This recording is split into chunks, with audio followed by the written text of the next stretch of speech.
तुमच्याकडून ज्या प्रकारचे प्रश्न विचारले जायला पाहिजे तसे प्रश्न विचारले जात नाही. लोकांचे पैसे आहेत ना, तुम्ही निवडून येण्यासाठी वाटेल त्या तुम्ही गोष्टी सांगायला आणि राज्य खड्ड्यात घालायला असं थोडी चालतं.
मी प्रत्येक वेळेला पोलिसांची बाजू घेत आलो आणि सगळ्या पोलिसांना माहिती आहे अख्ख्या महाराष्ट्रभर, आणि अनेक ठिकाणी पोलीस अधिकारी आपल्या मुलांना मदत पण करत असतात. पण त्याच्यासाठी म्हणून मी बाजू घेतो अशातला भाग नाही. माझा त्यांच्यावरती विश्वास आहे म्हणून मी बाजू घेतो.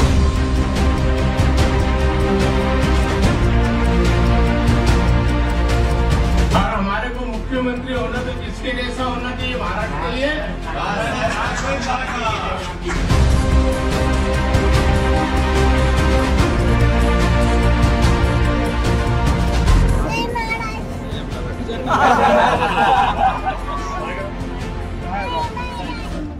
जय महाराष्ट्र.